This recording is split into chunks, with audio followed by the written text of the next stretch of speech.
Bien, arrancamos. Damos la bienvenida a todos nuestros amigos periodistas que están hoy convocados a esta teleconferencia que reúne en nuestra mesa de expositores, bueno, de panelistas, al secretario general de la Federación de Trabajadores de Construcción Civil del Perú, el señor Luis Villanueva, al presidente de la Cámara Peruana de la Construcción, Humberto Martínez de Capeco, al presidente de la Asociación de Empresas Inmobiliarias del Perú, ASEI, Juan Carlos Tazara, y al presidente de la Asociación de Desarrolladores Inmobiliarios del Perú, ADI, Marco del Río. Eh, Vamos a tener dos exposiciones, la exposición de Humberto Martínez de Capeco en representación de los gremios empresariales y luego del señor Luis Villanueva en representación de los trabajadores de construcción. Eh, va a exponer un poco, y es el tenor de la razón por la cual los hemos reunido hoy, por dos objetivos. Uno, mostrar que hay un trabajo conjunto entre la Federación de Trabajadores y los empresarios de construcción inmobiliarios, en un trabajo conjunto para ver todas las posibilidades de reactivación inmediata de la actividad en los próximos días, siguiendo y respetando los protocolos, existen protocolos de seguridad y salud en el trabajo que se tienen ya como altos estándares dentro del sector. Este trabajo conjunto y de consenso ya viene dando frutos, ya tiene productos concretos que se han hecho llegar al gobierno, del cual nos hablarán los expositores en breve. Luego de culminadas las entrevistas, más o menos a la mitad de las exposiciones, vamos a abrir el chat para que los periodistas vayan haciendo sus preguntas por escrito, por favor. Les pido sí que pongan el nombre y el medio al cual pertenece y la pregunta para poder ordenar eso al final de las exposiciones y poder yo darle la palabra a los distintos panelistas y puedan responder estas preguntas. Dicho esto, le doy la palabra a Humberto Martínez, que tiene una presentación que nos va a proyectar acerca justamente del tema del sector construcción en este momento y lo que se viene. Humberto, por favor. Muy buenas tardes con todos. Muchas gracias, Juan Carlos, y muchas gracias a nuestros amigos periodistas y a todas las personas que nos están siguiendo por las distintas plataformas por las que se está transmitiendo esta conferencia de prensa. Antes de pasar a la presentación, quiero resaltar lo que has dicho tú, Juan Carlos, que es la unidad y la coincidencia que tenemos los actores de la industria de la construcción, la mayoría de los actores de la industria de la construcción, que es que las obras pueden reiniciar ya. Y no solamente las obras, sino todas las actividades que están relacionadas con la industria de la construcción. La fabricación de insumos para la construcción, muchos servicios como las notarías, como los registros públicos, como los servicios municipales, pueden comenzar. Desde la Cámara Peruana de la Construcción hemos planteado que la vuelta a la formalidad tiene que ser el mecanismo de protección que necesitamos los peruanos en esta segunda etapa. Al comienzo todos hemos estado apoyando mucho las medidas del gobierno y lo seguimos haciendo, especialmente la de la cuarentena, para impedir que crezca el contagio del COVID-19, pero esta medida ya está llegando a un punto en el que puede empezar a hacer más daño que bien. Cada semana que pasa con las paralizaciones de las actividades económicas, se calcula que 50.000 familias vuelven a la pobreza. Nos ha costado décadas de esfuerzo como país sacar a tantas familias de la pobreza y es lamentable que estemos en una situación en la que muchas familias vuelven a la pobreza porque la actividad económica está detenida. Todos tenemos que poner nuestros mejores esfuerzos por recuperar el trabajo, recuperar la situación económica que el país ha ido construyendo durante mucho tiempo. Afortunadamente tenemos reservas, hemos tenido una disciplina fiscal importante y eso nos permite hoy día poder como país dar mejor respuesta. No solamente hemos aprendido a tener buena disciplina fiscal, los constructores y en general muchas actividades empresariales en el Perú han ido fortaleciéndose, han ido mejorando. Este crecimiento económico del país lo que ha permitido es que muchas empresas hagan inversiones en seguridad y en salud de sus trabajadores. Poníamos el ejemplo en algunas conversaciones de las personas que han sido contaminadas en los supermercados, o que han sido detectadas, trabajadores de supermercados que han sido detectados con COVID-19. Y no sabemos si esas personas se han contaminado trabajando, o se han contaminado en el transporte público, o en su casa, o si tal vez yendo a comprar alguna cosa a la bodega o al mercado, pero lo que sí sabemos es que el sistema formal los ha detectado. Entonces, pensamos que hay que dar paso no solamente a la reactivación económica, sino a permitir que el sistema formal ayude al sistema de salud pública para poder detectar a las personas que tienen COVID. A esas personas se les aísla, se les hace exámenes a sus familias, en general el sistema puede atenderlos cuando los identifica. Si la enfermedad, o si el virus pasa de manera invisible, vamos a tener una condición de salud pública mucho más compleja que nos va a tomar más tiempo de resolver. En este sentido, tenemos una coincidencia importante desde hace casi 2 décadas con la Federación de Trabajadores de Construcción Civil, a quienes felicito permanentemente, o felicitamos, por su inteligencia y por su apertura para poder establecer una negociación pacífica con la Cámara Peruana de la Construcción. La base de la paz es el sentimiento de justicia. Si sentimos que los acuerdos a los que llegamos son justos, entonces podemos tener una relación de trabajo pacífica. Y esto es importante también que se entienda en los distintos estamentos del gobierno que tienen que ver con el empleo. Lo que es importante proteger hoy día es esta relación pacífica y productiva, y que además permite, como decía al comienzo, sacar de la pobreza a muchísima gente y llevarla a la bonanza económica, y luego permitir que tengan más oportunidades para poder cumplir sus sueños como personas o como familias. Entonces yo, primero que nada, felicito a la Federación de Trabajadores de Construcción Civil, con quienes hemos suscrito un comunicado que ha sido publicado el día de ayer, que está siendo difundido también el día de hoy, en el que pedimos al gobierno una serie de cosas, y proponemos también una serie de cosas, y lo quiero compartir ahora mismo.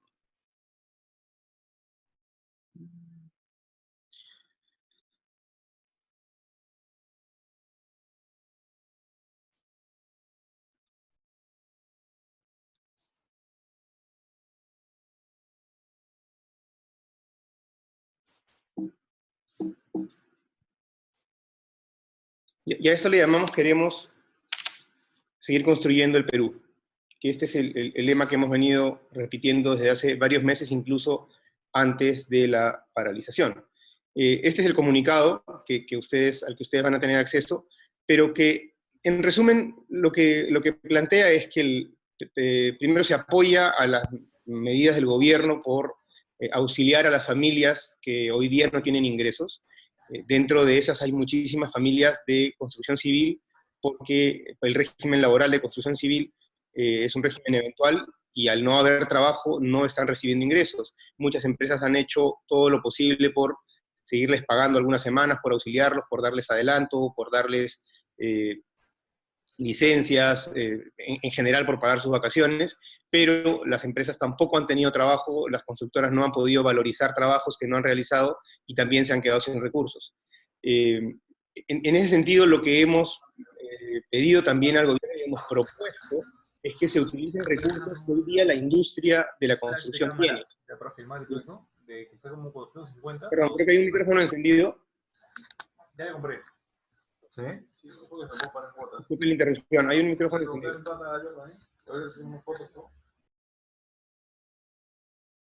Ok. Entonces, hay una propuesta que hemos hecho, que es que la industria de la construcción tiene fondos alojados para distintos usos. Tiene fondos en el CONAFOBICER, que son unos aportes voluntarios que hacen los trabajadores, y desde donde ya se están tomando acciones importantes de ayuda. Y tiene fondos en CENCICO, que son fondos que aportamos las empresas constructoras para poder capacitar a los trabajadores. En los últimos 10 años se han acumulado más de 300 millones de soles que están en las reservas de CENCICO. Para capacitación no se han utilizado estos fondos, y lo que estamos pidiendo al gobierno es que se disponga de parte de estos fondos, que son del sector, no todos los sectores tienen un fondo así, para poder auxiliar a las familias de los trabajadores de construcción. Hemos establecido que son 145.000 familias de trabajadores que han estado, el 15 de marzo en una planilla de construcción, o algunos no han estado, estaban desocupados, pero son trabajadores de construcción. Han aportado a salud una cantidad de meses, 6, 8, 10 meses en los últimos 3 años, lo cual los identifica como trabajadores de construcción. es posible ayudarlos, y además es posible que Sensico no pierda estos fondos y sean restituidos por aportes adicionales del Estado o por una tasa adicional que podemos pagar los constructores hacia adelante, ¿no? Entonces, la solución para poder apoyar a los trabajadores de construcción civil está planteada, se ha entregado a distintos ministerios, y reiteramos que esto es de urgencia. Si se sigue revisando y esto sale en agosto, ya no va a ser de utilidad. Hoy día esto es necesario para los trabajadores de construcción civil. Y lo otro que también es importante es mostrar en este trabajo conjunto que hemos preparado protocolos para volver a la actividad. Recordemos que los trabajos de minería y de construcción son los trabajos más complejos y de mayor riesgo. Al ser trabajos de mayor riesgo, lo que hace es que le tenemos que poner mucha más atención a la seguridad y a la salud ocupacional.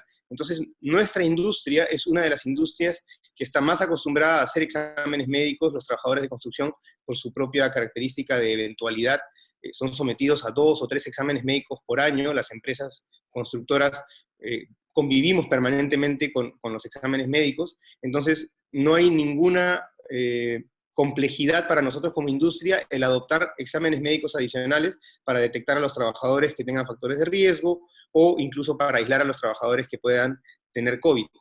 Repito, nosotros convivimos con una atención importante a la salud y la seguridad, y esto es un trabajo en conjunto entre los trabajadores y las empresas. Hay comités de seguridad en obra que funcionan muy bien, que funcionan muy activamente. Ya Lucho luego nos va a poder contar, Lucho Villanueva nos va a poder contar, porque la federación tiene también un comité de vigilancia de la seguridad y la salud. Entonces también queremos hacer de conocimiento de todos que estos protocolos que hemos preparado y consensuado con la federación, y los hemos trabajado en conjunto, han sido presentados al Ministerio de Trabajo, hemos recibido observaciones, las hemos levantado, estamos haciendo un trabajo tripartita con el Ministerio de Trabajo. Lo hemos enviado también a distintos ministerios, al Ministerio de Vivienda, al Ministerio de Transportes, al MEF, al MINSA, porque lo que queremos es que desde todas las entidades del Estado tengan la seguridad y la tranquilidad de que vamos a estar vigilantes. Esto no quiere decir que nadie se va a enfermar, seguramente se va a enfermar y nos vamos a enfermar muchos. Lo importante es que esto se pueda detectar, y que no siga afectando a las familias, tanto en su salud como en su economía. Voy a pasar a la siguiente lámina. ¿Por qué la construcción tiene que empezar a trabajar ya? Primero, porque representa casi el 6% del PBI nacional, y tiene un efecto multiplicador importante. Mejora la calidad de vida de los peruanos y da empleo formal a 250.000 trabajadores, e impacta de manera indirecta a 450.000. O sea, toda la cadena de construcción es importante. No solamente es importante, sino que además es bien remunerada. Entonces, el movimiento económico que permite luego que los trabajadores de construcción, los empleados de construcción, los ingenieros, los arquitectos, todas las personas que estamos en el rubro, podamos ayudar a mover la economía, es importante. Las personas que reciben sus ingresos van a comprar luego a la tienda, van a comprar ropa para sus hijos, en general vuelven a activar la rueda de manera muy rápida. Es inversión que se distribuye bastante bien entre muchas familias. Ha generado más de 6.000 millones de soles en impuestos en el 2019, el 6.7% de la recaudación tributaria interna, y tiene más de 4.000 obras públicas por 15.000 millones de soles paralizadas, y tiene 1.900 proyectos de vivienda. Además de un tanto similar de proyectos que no son de vivienda, pero que también son importantes de reactivar. Hay construcción de oficinas, de centros comerciales, de centros de salud. Hoy día todo eso está paralizado. Y esto, además, en una coyuntura de crisis, es importante entender que funciona de manera contracíclica. Hoy día estamos hablando de una caída sin precedentes en la historia del Perú. No tenemos mediciones de la época de la guerra con Chile, pero probablemente tengamos una caída del PBI de construcción del 30%. Ya venía débil la construcción el año pasado, la obra pública no alcanzaba niveles de avance importantes. El 20% de las obras de saneamiento, por ejemplo, de las licitaciones de saneamiento, han quedado desiertas. Al finales del año pasado el gobierno hizo un esfuerzo importante por transferir financieramente recursos a los gobiernos locales o a las entidades que contratan para poder avanzar más, pero eso no significa necesariamente que avanzan las obras, significa que llegan los desembolsos, pero eso no significa que se compró más cemento, más fierro, o que se dio más trabajo. Entonces la obra pública ya venía golpeada, la construcción ha venido creciendo muy poquito, impulsada básicamente por la inversión privada, pero este año no hay ni inversión privada ni inversión pública, ya tenemos 2 meses detenidos, y esto, y la reactivación, que no pensamos que vaya a ser a toda velocidad, probablemente genere la peor caída de la construcción en la historia. Hoy día más de 145.000 obreros de construcción están formales, están desempleados, y acá es importante reiterar esto, formales. Nos ha costado muchísimo esfuerzo conseguir que crezca el número de trabajadores formales de construcción. Se ha solicitado, como les expliqué al comienzo, que se incorporen en subsidios que otorgue el gobierno. Si el gobierno tiene los fondos, que los otorgue, y si no los tiene, entonces que se utilicen los fondos de Censico, que son fondos de la industria de la construcción. Reitero, no hay otras industrias que tengan fondos reservados. En este caso son para educación y para capacitación, pero pensamos que el excedente de fondos permite hoy día cambiar ligeramente ese objetivo, salir en auxilio y luego restituirlo.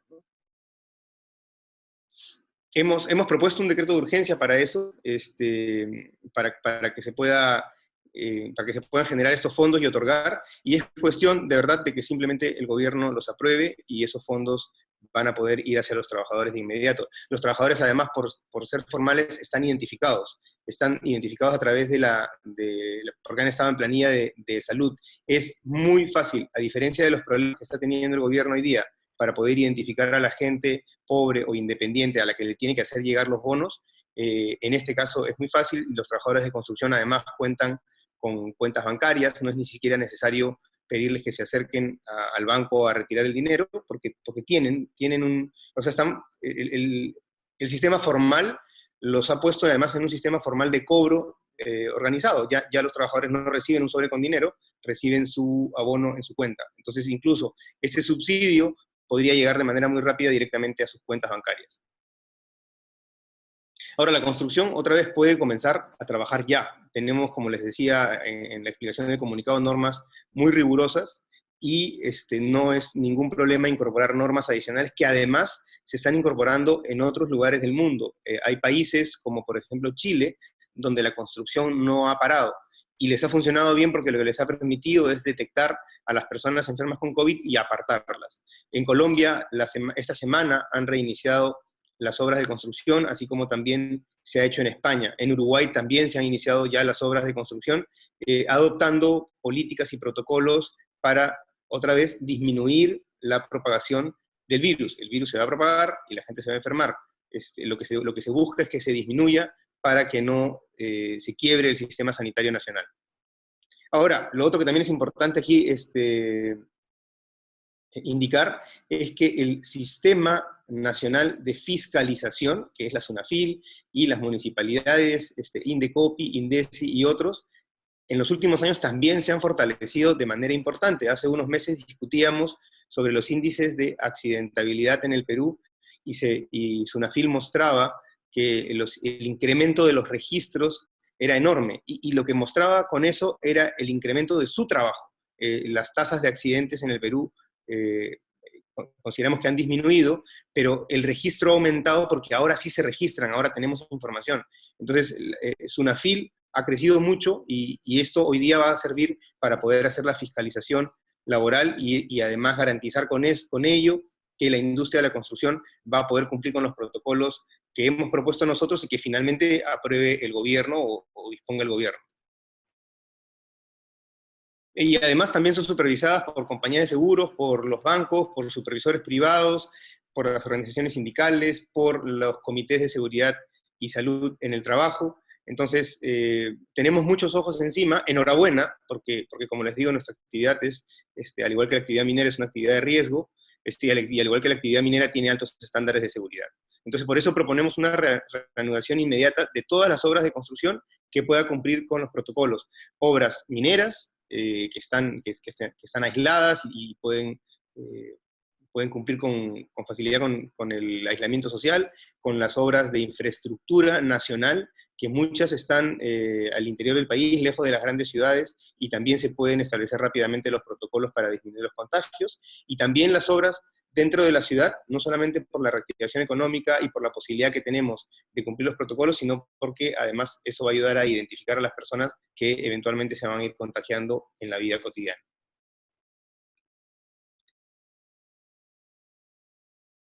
Entonces, ya hemos presentado varias cartas y hemos armado, como les decía, una mesa de trabajo. Hemos sugerido que se incorpore a los trabajadores en los subsidios. Este esquema de subsidios a trabajadores a través de fondos de la industria también se ha hecho en Uruguay. O sea, no somos el único país que ha utilizado este tipo de fondos. Hay otros países como Chile donde los trabajadores tienen unos fondos especiales para a los que pueden recurrir. Recordemos que el régimen laboral de construcción civil, en el régimen laboral de construcción civil los trabajadores no tienen CTS, tienen un pago de liquidación, pero su tipo de régimen no se les otorga CTS. Y más del 40% de los trabajadores de construcción civil están en la ONP. Es decir, y aquí es importante mencionar esto, no tienen una cuenta de capitalización individual.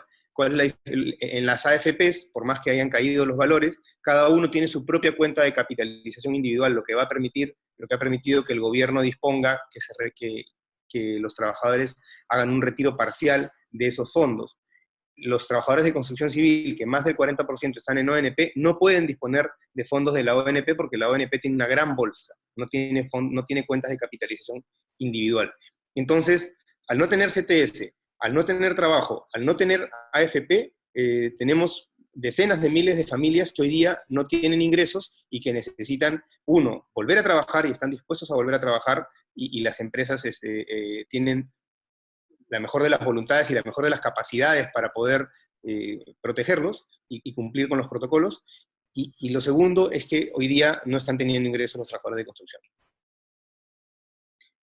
Ahora, adicionalmente a esto, y eso también es resaltante, hemos venido trabajando de la mano de las asociaciones de inmobiliarias más importantes, que son ADI y ACEI, la Asociación de Desarrolladores Inmobiliarios y la Asociación de Empresas Inmobiliarias, y nos acompañan ahora en la conferencia de prensa Marco del Río, presidente de ADI, y Juan Carlos Azara, presidente de ACEI.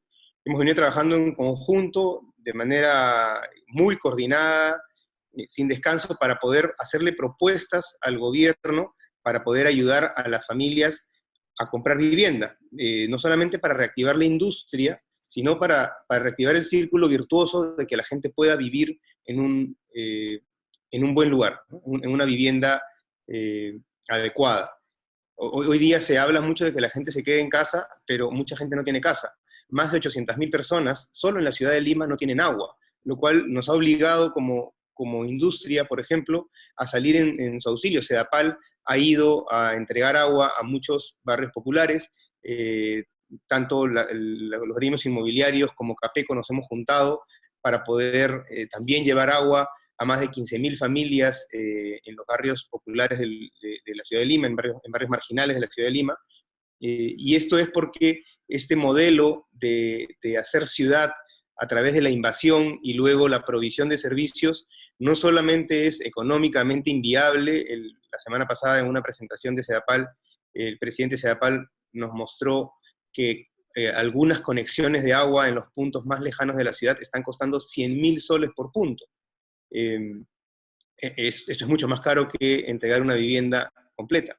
Pero para eso es necesario establecer o fortalecer las políticas de subsidios, y además también las políticas activas para que el suelo que está alrededor de las ciudades o dentro de las ciudades se pueda disponer para hacer vivienda formal, y le podamos ganar el pulso a la informalidad y a las mafias de traficantes de terrenos, porque hay que decirlo que en este país hay muchísimas mafias de traficantes de terrenos y hay muchísima gente, políticos y pseudoempresarios dedicados a esta actividad. Entonces, hoy día lo que no se puede permitir es que la industria inmobiliaria formal, que tanto tiempo también nos ha costado y tanto esfuerzo nos ha costado fortalecer, caiga, y con esto pierdan todos los peruanos de acceder a una vivienda adecuada. Entonces, dicho esto, lo que quiero explicar son las medidas que hemos propuesto, que primero se deben generar incentivos especiales para que los demandantes no solamente recuperen sus ingresos, sino recuperen también la confianza. lo que vamos a tener, o lo que estamos teniendo en estas semanas, es una crisis de confianza. La gente está guardando su dinero, poco o mucho lo que tengan, lo están guardando porque no saben qué va a pasar, hay mucha incertidumbre. Entonces lo que necesitamos es dar todos estos pasos y estos mecanismos de confianza. Los subsidios en este caso van a cumplir dos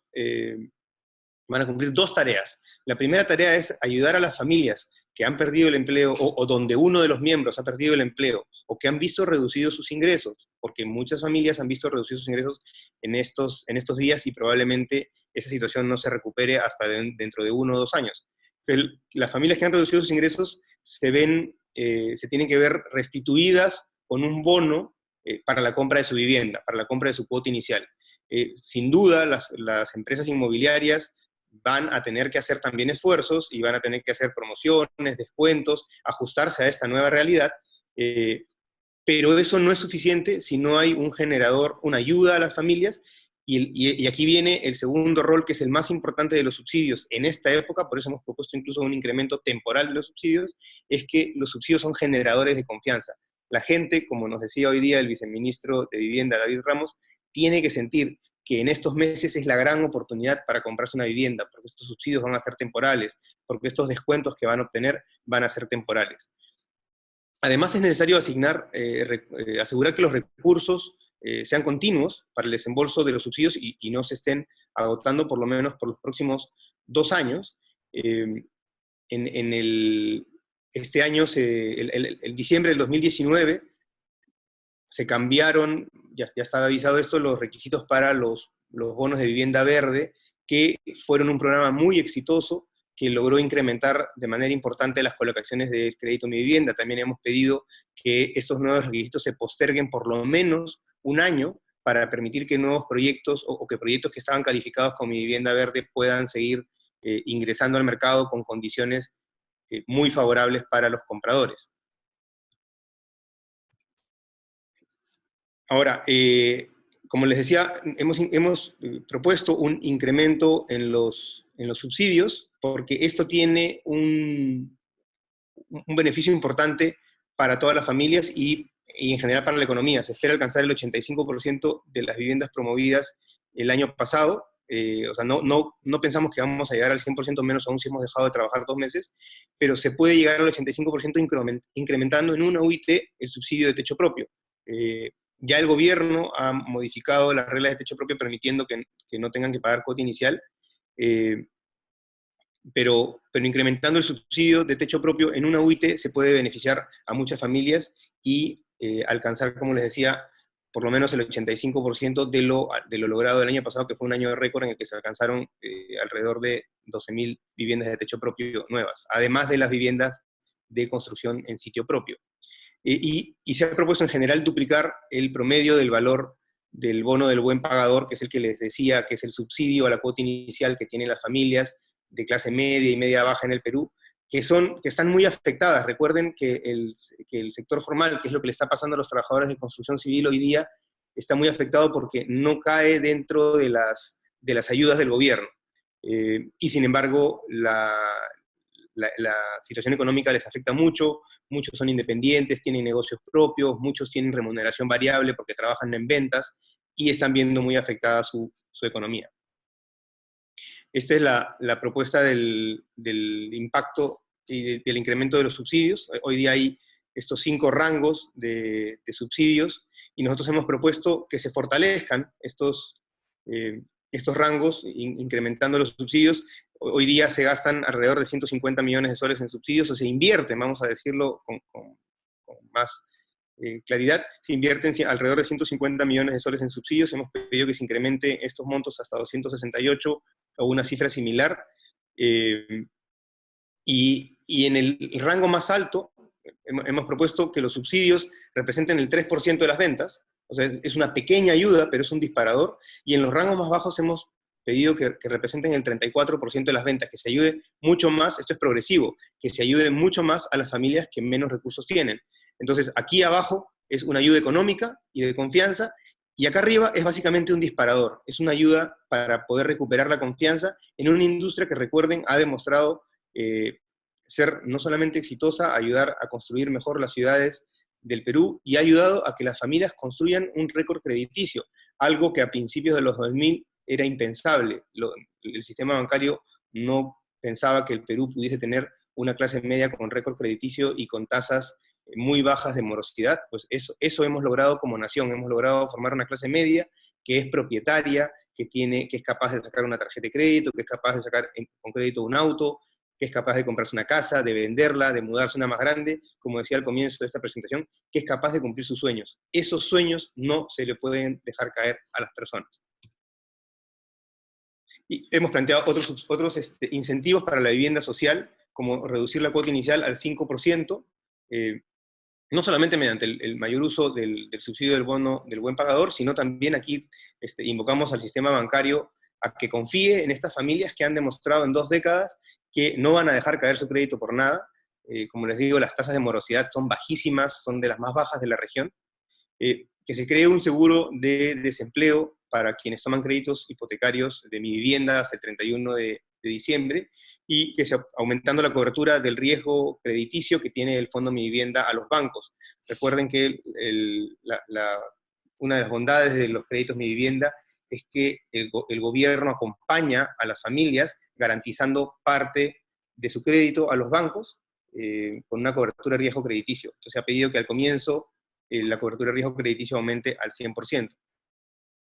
Y otorgar a los prestatarios, a la gente que tiene hoy día créditos Mi Vivienda, que al 15 de marzo se le había desembolsado un crédito Mi Vivienda, un periodo de gracia de 180 días. Incluso hemos propuesto a los promotores inmobiliarios un fondo solidario, es decir, que se pueda capturar parte de los desembolsos. Hemos propuesto que se capture el 1% de los desembolsos para que nosotros podamos contribuir con las familias. En este momento todos tenemos que ayudarnos a todos los peruanos. Entonces nosotros como industria hemos propuesto que el 1% de los desembolsos de los créditos Mi Vivienda pueda ir a un fondo para ayudar a pagar los intereses de las familias a las que se les pueda prorrogar 180 días su crédito hipotecario. Con esto le podemos dar oxígeno a muchas familias que han perdido el empleo, que lo necesitan, o que simplemente podían aprovechar de esto para poder generar mayores ahorros. También le hemos propuesto al Ministerio de Economía y al Ministerio de Vivienda que el Banco de la Nación pueda financiar al Fondo Mi Vivienda con tasas bajas para que estas a su vez puedan ser transferidas al sistema financiero. Hoy día hay un excelente ejemplo de Reactiva Perú, de lo que se puede hacer con un esfuerzo importante y además utilizando la capacidad de crédito tan destacada que tiene nuestro país y la fortaleza financiera que hemos logrado construir en estas décadas. Esto hoy día lo tenemos que utilizar todas las balas para poder ganar esta guerra, y una de esas balas es poder fondear de manera con tasas bajas al Fondo Mi Vivienda a través del Banco de la Nación o del BCR. Y reiniciar las obras de construcción en sitio propio que benefician a 38.000 familias y a 700 pymes constructoras. Para nadie es un secreto que hoy día muchas ferreterías de barrio siguen vendiendo materiales. La gente de manera escondida está construyendo poquito a poquito sus casas. Entonces lo que queremos es volver a la actividad formal, que sabemos que va a ser difícil volver, sí, pero estamos, creo, todos dispuestos como industria y como peruanos a asumir esos desafíos, a cuidarnos, a respetar el aislamiento social y a recuperar ese trabajo formal en el que veníamos construyendo en estas últimas décadas. A ver, no estoy comiendo nada. Luego también hemos pedido asegurar la continuidad de los proyectos habitacionales, exigiendo a las municipalidades celeridad. Como les decía, acá requerimos el apoyo de todos y de las municipalidades. Ayer hemos tenido una excelente reunión con la Municipalidad de Miraflores, que ha mostrado su apertura para poder generar los mecanismos que ayuden a que los proyectos tengan continuidad y no se detengan. Y esperamos que más municipalidades y más regiones del Perú puedan seguir este importante ejemplo. Que se posterguen los requisitos que den, eso es lo que les decía hace un rato, los proyectos de Mi Vivienda Verde, los que tienen el beneficio del bono verde, que puedan postergarse por lo menos un año. Se vencieron el 31 de diciembre del 2020 y del 2019, y que venzan el 2020.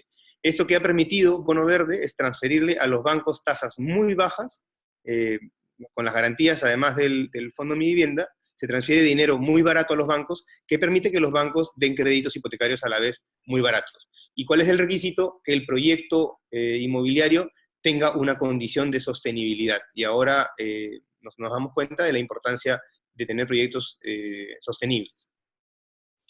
Hay algunos conflictos entre el Ministerio de Vivienda y las municipalidades sobre el reglamento de construcción especial, que ha llegado al extremo de anular licencias de obra. Ha salido hace poco una modificación a la 29090, ya que indica que es de obligatorio cumplimiento el Decreto Supremo 010 y el 012, y esperamos que esto pues ya no pueda ser objetado, ¿no? Ya eso sería una declaración de rebeldía de algunas municipalidades.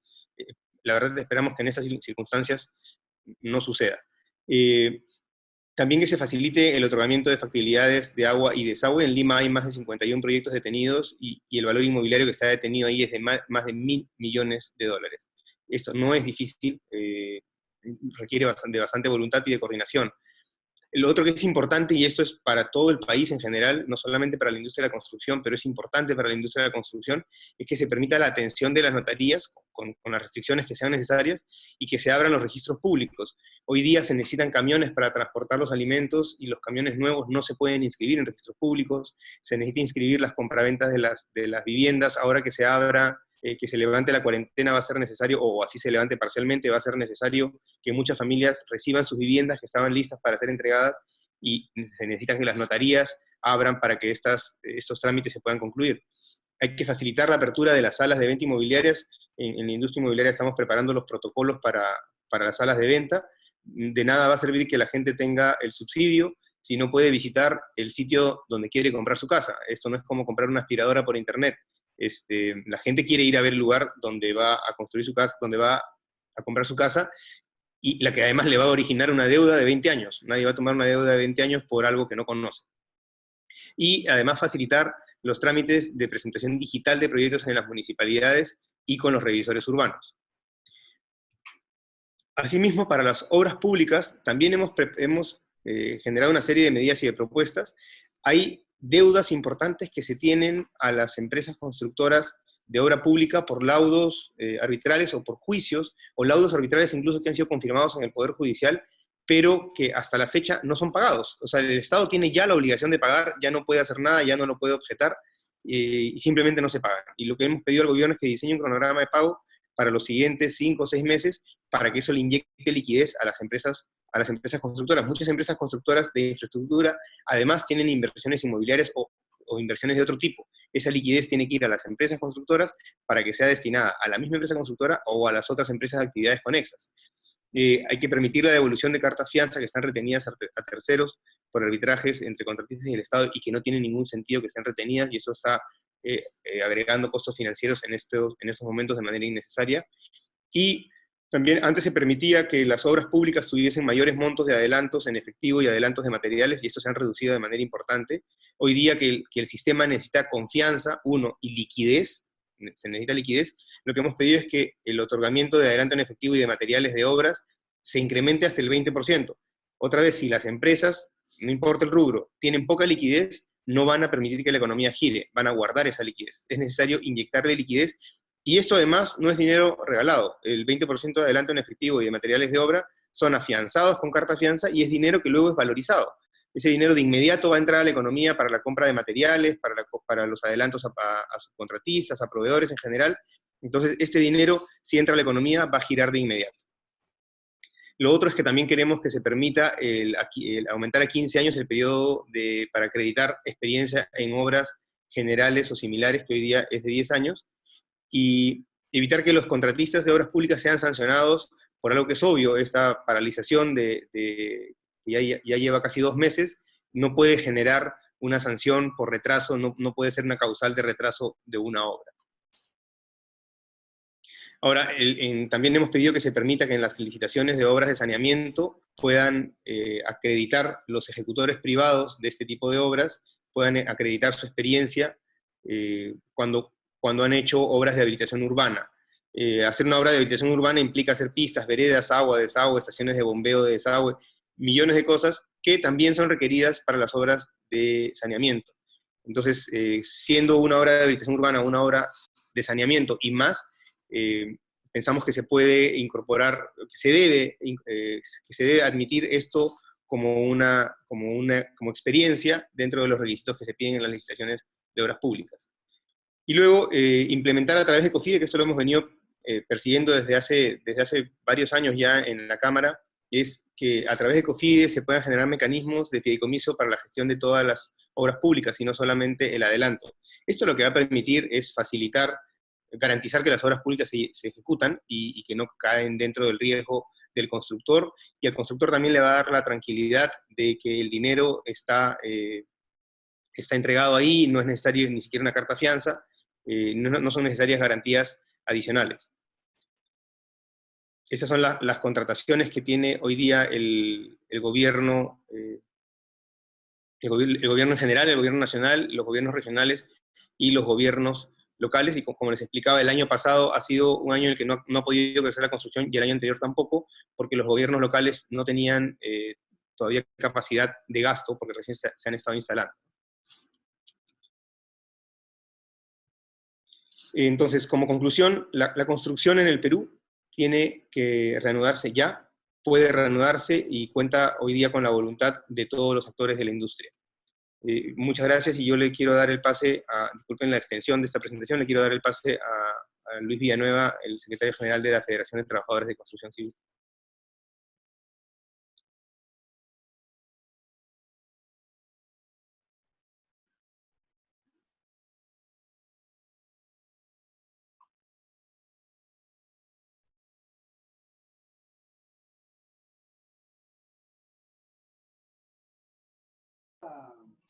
¿Aló? ¿Aló? ¿Escuchan? Muy buenos días. Quiero expresar el saludo primeramente a los representantes de CAPECO y a todos los directivos que nos acompañan en esta importante conferencia. Y yo quisiera empezar mi intervención señalando lo siguiente, y que creo que es muy importante tener en cuenta. Primero, que para enfrentar esta crisis, esta pandemia que está afectando al mundo, organismos multilaterales vienen haciendo algunas recomendaciones. Y entre ellas hay un organismo como la OIT, que ha recomendado que esta crisis se debe enfrentar bajo la perspectiva de tener en cuenta a 4 pilares. Un primer pilar es estimular la economía y el empleo, en el cual los trabajadores estamos completamente de acuerdo. Apoyar las empresas, el empleo y los ingresos, que también es uno de los pilares que se viene implementando, y esperemos que el gobierno así lo haga de manera sostenida y progresiva. También otro pilar es proteger a los trabajadores en su lugar de trabajo. Bueno, y un cuarto, que es buscar soluciones mediante el diálogo social. Este cuarto pilar quiero resaltarlo yo porque aquí en el Perú es una práctica poco común, y que lamentablemente siempre la historia, vamos a decir, del campo laboral siempre ha estado lleno de conflictos, lleno de desentendimientos entre no solamente trabajadores, sector empleador, sino también el propio Estado. Y este es un buen ejemplo, como lo ha señalado bien el ingeniero Huberto, lo que viene sucediendo desde hace algunos años en el sector de la construcción, porque venimos impulsando buenas prácticas laborales bajo un entendimiento que no solamente busca resolver problemas coyunturales, sino que nos ha servido para desarrollar y propuestas que las hemos hecho llegar a instituciones del Estado y al propio presidente de la República, y que lamentablemente estas propuestas han tenido poca acogida. Esperamos que en esta etapa de crisis, donde para encontrar una solución necesita el apoyo, la participación y el aporte de todos los peruanos, esperamos que el Ejecutivo nos haga oídos y entienda las propuestas que estamos haciendo. Lo digo esto porque, como lo ha señalado el representante de CAPECO, el sector de la construcción, no me refiero solo a los trabajadores, sino acá incluyo a los profesionales, a los empresarios representados en CAPECO. Hemos hecho propuestas comunes para encontrar alguna solución a los problemas que vienen aquejando en este momento al sector de la construcción. Primeramente me voy a referir a los trabajadores. Cuando se decreta el estado de emergencia y la cuarentena, el gobierno da algunas alternativas como protección para los trabajadores. Lamentablemente los trabajadores de la construcción hasta el día de hoy no alcanza o no se beneficia de ninguna de las figuras que ha planteado el gobierno. ¿Por qué? Por una simple razón. Los trabajadores de la construcción tenemos un régimen que tiene características muy especiales. Y por lo pronto, por ejemplo, un ejemplo, es poco razonable o muy poco probable que los trabajadores puedan compensar, vamos a decir, el tiempo dejado de trabajar. Ese es un impedimento, esa es una realidad. ¿Por qué? Porque los trabajadores de la construcción tenemos relación laboral mientras dure, vamos a decir, o haya actividad en el frente de trabajo para el cual hemos sido contratados. Después dio una segunda figura de retiro de la CTS, el retiro del fondo del AFP. La verdad que esas figuras poco alcanzan a los trabajadores de la construcción, porque como bien se ha señalado, los trabajadores no acumulamos CTS en ninguna entidad bancaria del sistema financiero peruano, porque como somos un régimen eventual, esta institución laboral se le otorga a los trabajadores o dentro de su semana de pago de los salarios o cuando termina su relación laboral. Por lo pronto no tiene ninguna opción para acumular ningún dinero y por ahora está desprotegido.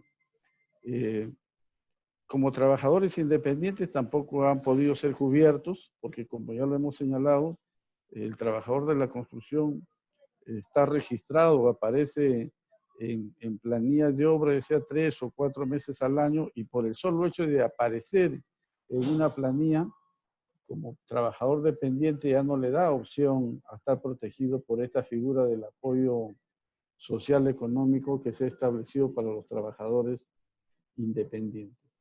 Acaba de dar otro tipo de apoyo que se llama el bono universal, del cual también por las generalidades que se viene diciendo, los trabajadores no están incluidos ahí o no se piensa incluir porque los trabajadores de la construcción están comprendidos como trabajadores dependientes y en planilla. Y lo subrayo esto porque los trabajadores ya llevan 6 semanas sin ningún tipo de ingreso, sus familiares están en una desesperación y tremenda, están pasando hambre, desesperanza y no ven ningún tipo de solución. Por eso es que hemos hecho algunas propuestas ahí al Poder Ejecutivo para que atienda a través de él, a manera de préstamos, vamos a decir, tomando como prestado parte de los fondos que tiene el CENSICO. Otra de las cosas que yo quisiera señalar es que el régimen de construcción civil creemos y estamos pidiendo al Poder Ejecutivo que sea una de las primeras actividades en que sea reaperturada en cuanto se levante esta cuarentena. Por varias razones, como se ha señalado acá. Creo que la principal, porque tenemos que tener mucho cuidado, en este caso, en la sanidad de los trabajadores y ver en las posibilidades de contagio. Como se ha señalado, el sector de la construcción es un sector que felizmente, yo diría, en los últimos 15 años ha tenido mucho progreso en los temas de seguridad y salud en el trabajo. Existen protocolos, existen leyes, inclusive hasta una ley sectorial de seguridad y salud en el trabajo que da protección, es cierto, para los trabajadores de la construcción por ser un régimen que tiene alto grado de accidentabilidad y que va a ayudar bastante, que sirva como base para, vamos a decir, complementar con los protocolos sanitarios que estamos trabajando, ya vamos a decir conjuntamente con el Ministerio de Trabajo, y el cual también se ha hecho conocer a otros ministerios. Y la actividad de la construcción además es una actividad cuya vamos a decir, grado relativo de contagio es muy bajo. Es mucho menor que otras actividades. Anda por el 1.5%, vamos a decir, de grado relativo de contagio, frente a otras actividades que sí son muy elevadas, inclusive hasta la propia minería tiene un grado más alto que la construcción. El comercio, ni qué hablar, la hotelería, ¿no? Entonces, eso yo creo que es un buen argumento que tiene que tener el Estado, y también por su rol dinamizador de la economía, el impacto que tiene el sector construcción, yo creo que debe tenerse en cuenta para que sea reactivado lo más pronto. Y el otro lado que debemos tener en cuenta es que el sector de la construcción ocupa a 1 millón de trabajadores. Me estoy refiriendo a toda la industria, profesionales, operarios, técnicos, ¿no? 1 millón, o sea, estamos hablando de 1 millón de familias que necesitan también volver a la actividad, ¿no? Y tener sus ingresos.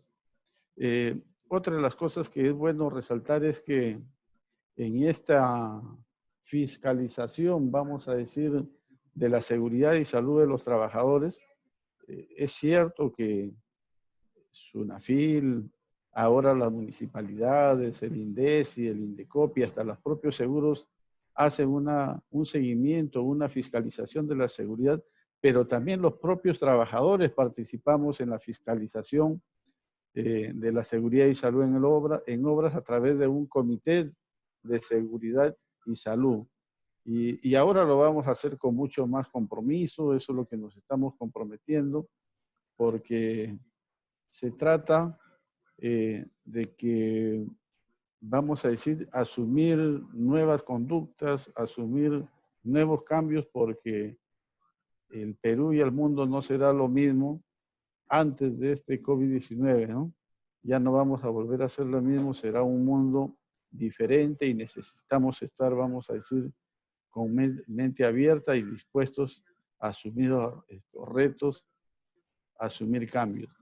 Yo quisiera poner mucho énfasis en que hacer un llamado al señor presidente de la República, a las autoridades del Poder Ejecutivo, que pongan mucho interés en reactivar el sector de la construcción. El sector de la construcción tiene muchas bondades y sería lamentable que por una mala decisión volvamos a tener caídas estrepitosas como sucedió en el año 83 o vamos a decir en la década, en los finales de la década del 90. Estamos en una muy mala situación y los trabajadores y los empleadores de la construcción queremos seguir construyendo el país, queremos seguir construyendo desarrollo. Y bueno, en lo que respecta a los otros puntos que se han señalado, suscribimos también como trabajadores, estamos, vamos a decir, interesados y de acuerdo que se hagan muchas modificaciones para seguir estimulando el desarrollo del sector inmobiliario, un sector que en los últimos años ha venido, vamos a decir, creciendo de manera sostenida y ha dado no solamente empleo a trabajadores y desarrollo económico del país, sino que ha resuelto un problema social que tenemos, que es el déficit habitacional.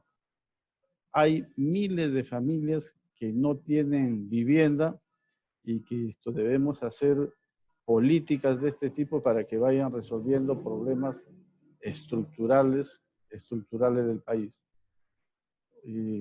Suscribimos incluso hasta hasta lo que la última parte que dijo que el ingeniero en la exposición respecto a que se debe considerar a las empresas que hacen habilitación urbana como se debe contar como experiencia en obras de saneamiento, porque es cierto, una empresa constructora que hace habilitación urbana hace pistas, veredas, instalación de redes de matrices de agua, de desagüe y también instalaciones domiciliarias. Eso hay que tener en cuenta. Bueno, eso es en todo cuanto tenía que hacer una breve intervención, una breve resumen en esta importante conferencia. Muchas gracias.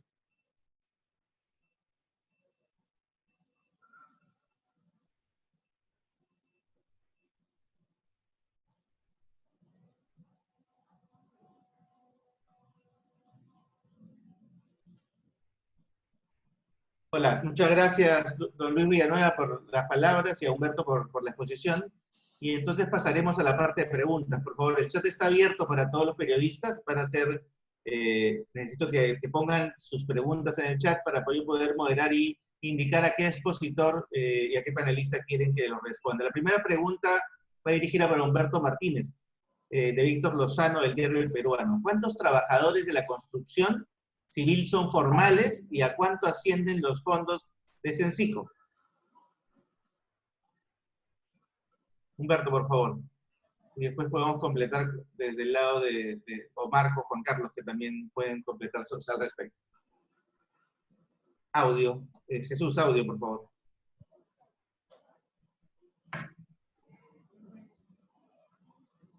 Hola. Sí, a ver, muchas gracias por la pregunta.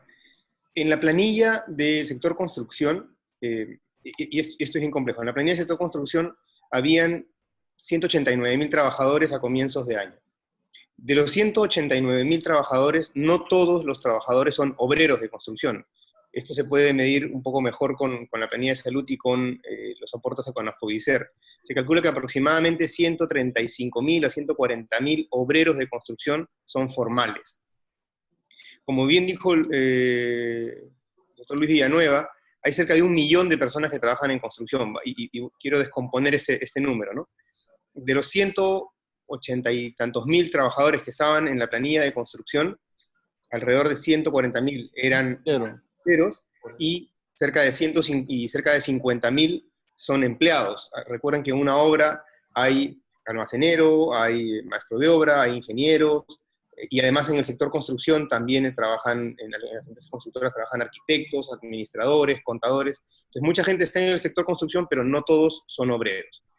Sin embargo, recordemos que el Perú tiene una economía informal que triplica prácticamente a la economía formal.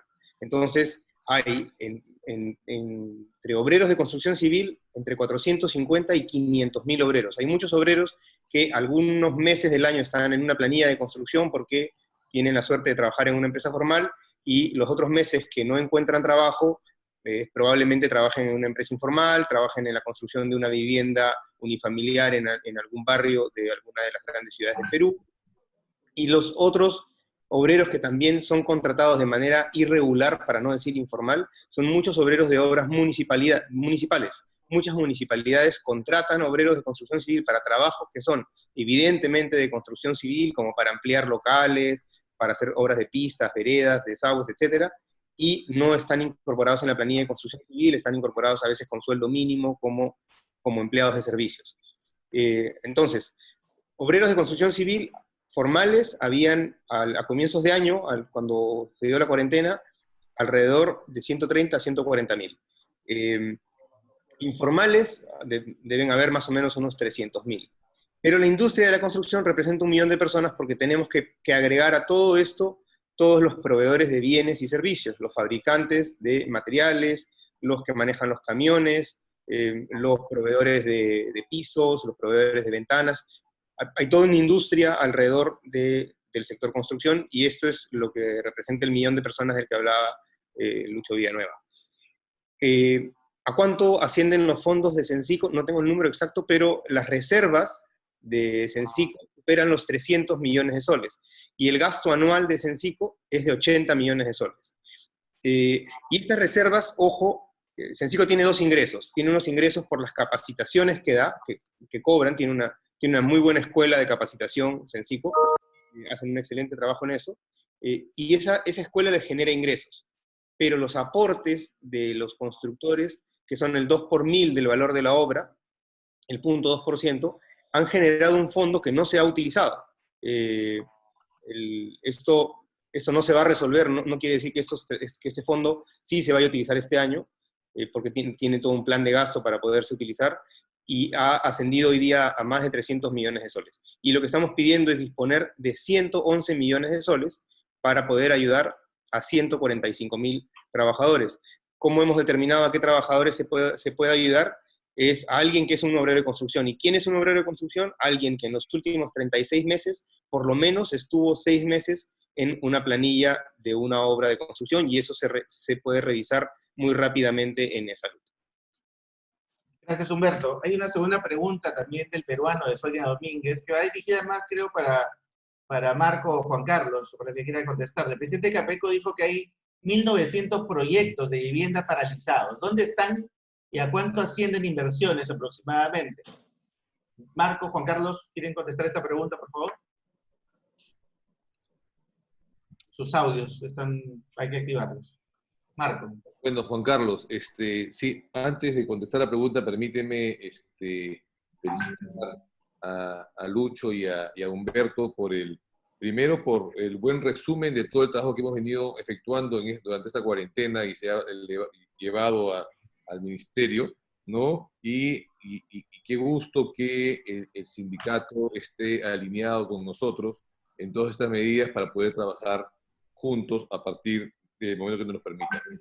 Ya con respecto a estos 900 proyectos, definitivamente son a nivel nacional, ¿no? Ya, y están concentrados muchos en vivienda social, en techo propio sobre todo, ¿no? Ya, y esto debe tener un porcentaje también de sitio propio, que es el que mueve mucho el volumen.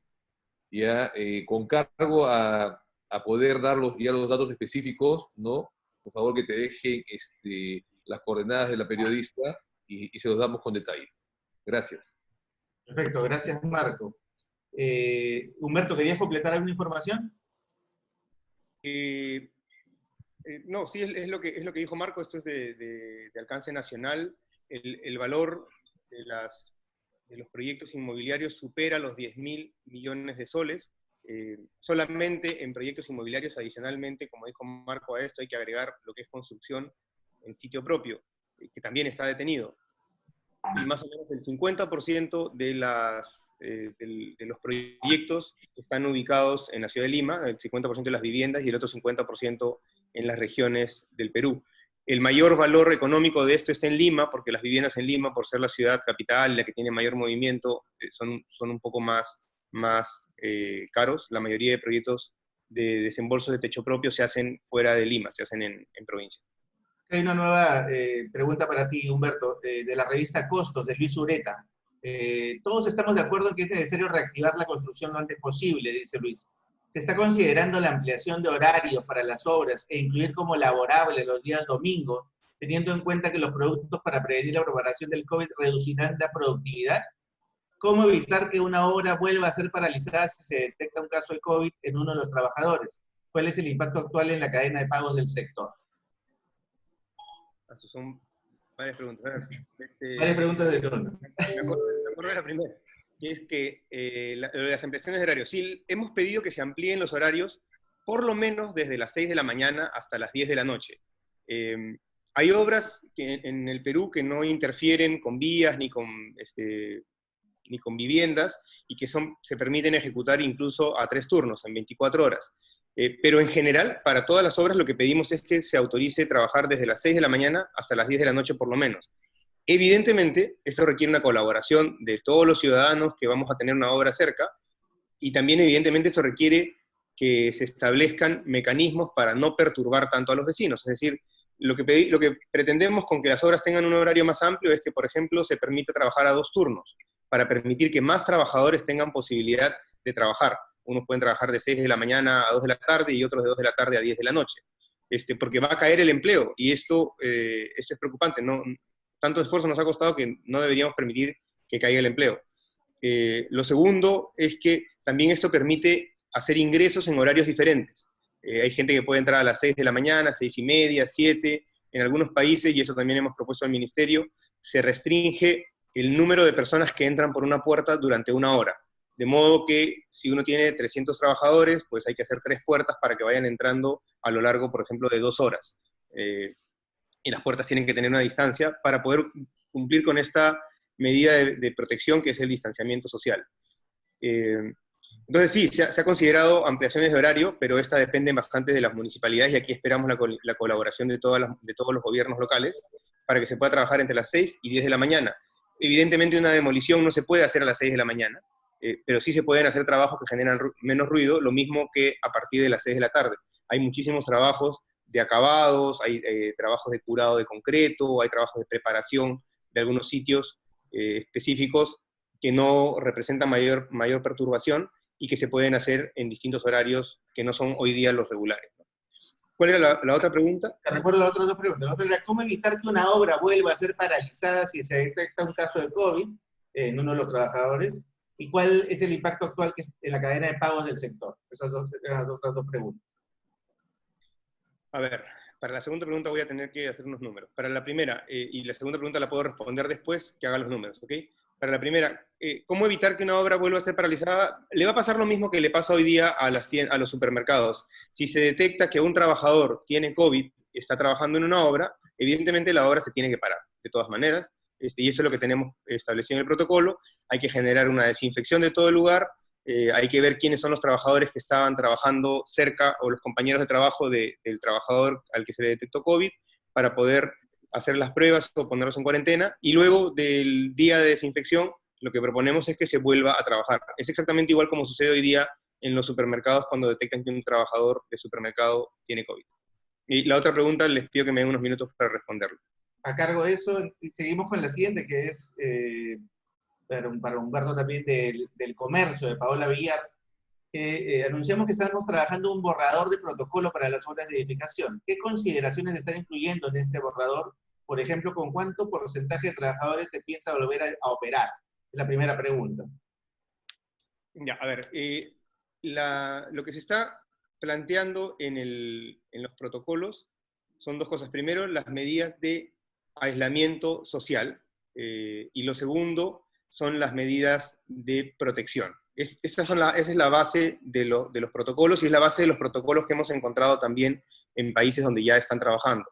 Entonces, las medidas de aislamiento social pasan por, y aquí voy a responder también la segunda pregunta, pasan por poner un número de metros cuadrados que puede ocupar un trabajador. No es necesario plantear a priori que se tiene que reducir el número de trabajadores. En una oficina, el estándar de trabajo es de una persona cada 6 metros cuadrados. En una obra, más o menos trabaja una persona cada 30 metros cuadrados. Entonces, cuando nosotros construimos un edificio, por ejemplo, que va a ser ocupado por 2.000 trabajadores, en el pico máximo, esa obra tiene 300 personas. Entonces, un edificio en funcionamiento hoy día es 8 o 9 veces más ocupado que una obra de construcción que normalmente tiene espacios ventilados, es bastante abierto, y cuando los espacios no son ventilados, por eso bien decía el señor Villanueva, que ya tenemos una costumbre de trabajar con mecanismos de seguridad, cuando los espacios no son ventilados, los obreros utilizan mascarillas especiales. Entonces no es necesario reducir los aforos, no se tiene que plantear así, sino se tiene que plantear con cuántos trabajadores pueden ponerse por una cantidad de metros cuadrados determinados, y como repito, el aislamiento que hay naturalmente en las obras de construcción es suficiente. Hay partidas de construcción, hay algunas actividades, algunas acciones que las tienen que hacer 2 trabajadores juntos. Una sola persona no puede cargar a veces alguna tabla, no puede doblar alguna pieza. Para ese tipo de acciones se tienen que establecer algunas medidas de vigilancia y de evitar los contactos y de uso de mascarillas, que son cosas que también, como te digo, ya utilizamos hoy día en las obras de construcción. Gracias, Humberto. La segunda pregunta se la vamos a trasladar a Juan Carlos Tazara, presidente de ACI. ¿Ya se ha hecho llegar al gobierno las propuestas sobre el bono del buen pagador? ¿Considera que en la situación actual el gobierno puede aceptar estas propuestas teniendo en cuenta el impacto económico? Hola a todos, ¿qué tal? Bueno, antes de responder la pregunta, bueno, quería felicitar a Humberto Martínez de Capeco y a Luis Villanueva de la Federación de Trabajadores del Perú. Realmente creo que están haciendo un trabajo extraordinario para poder dar a conocer cuál es el impacto que hace atrasar más el inicio de obras y el impacto en la economía y sobre todo en los trabajadores de construcción civil que se están viendo bastante afectados por no tener un respaldo económico atrás que se pueda compensar este tiempo trabajado, ¿no? La verdad, felicitarlos y qué bueno es ver cuando todas las partes de la mesa se ponen de acuerdo en un objetivo, ¿no? Que es la generación de valor y la generación de trabajo, ¿no? Entonces, felicitarlos ampliamente. Bueno, por la respuesta en realidad estamos trabajando efectivamente en conjunto con Capeco y ADI, con Marco del Río y Humberto Martínez, con el Ministerio de Vivienda para que puedan sacar incentivos temporales hasta el 31 de diciembre de este año.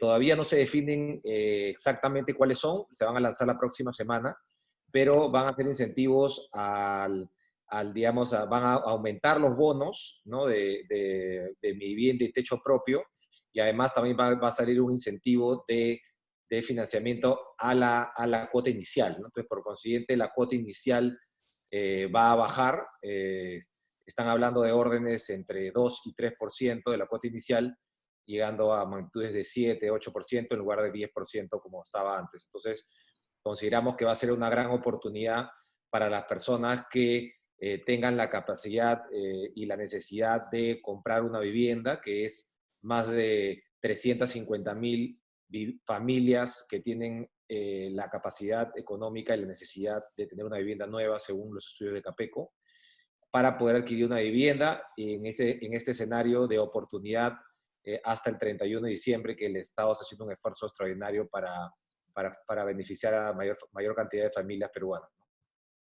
Perfecto, gracias Juan Carlos. Para Marco del Río, de ADI, ¿consideran que se podría ampliar el alcance del programa Renta Joven para impulsar la demanda de alquileres?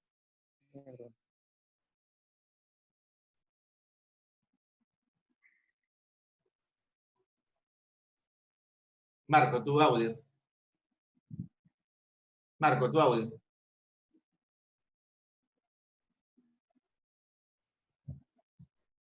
Gracias por permitirme hablar.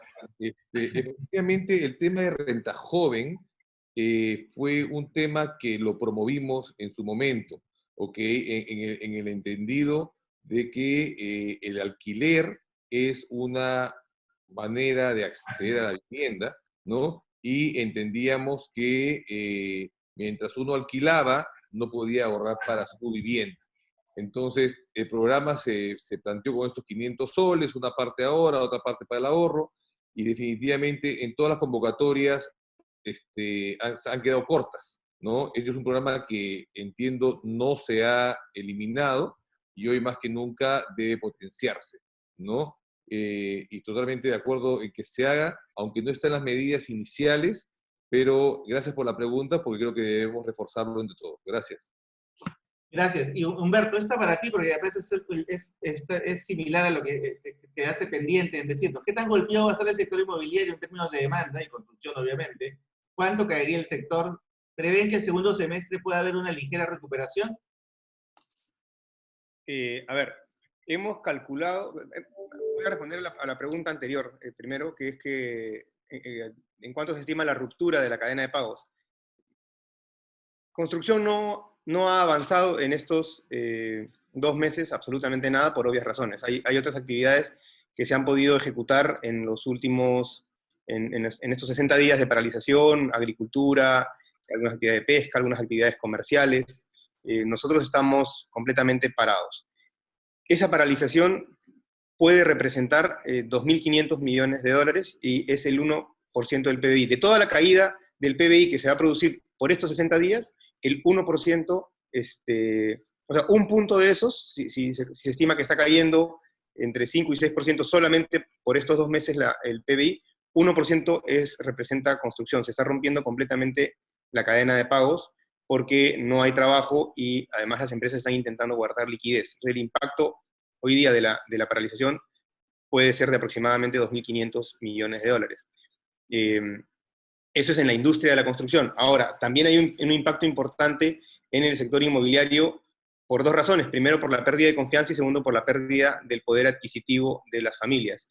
Si además de esto incorporamos que el riesgo país, que genera tasas más altas de largo plazo, puede hacer que las tasas de los créditos hipotecarios suban, entonces sí podemos tener un impacto considerable en el sector inmobiliario y podríamos ver disminuidas las ventas en hasta 20%.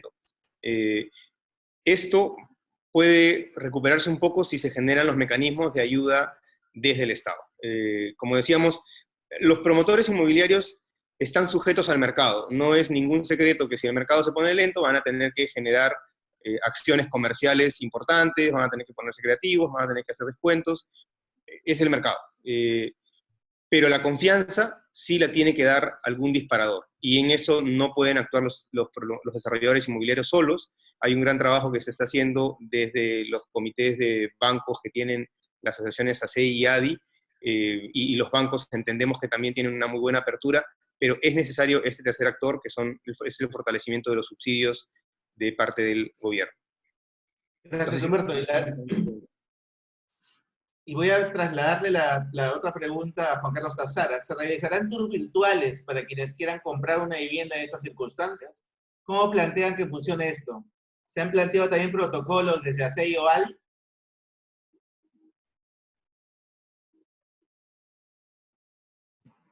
Audio, por favor.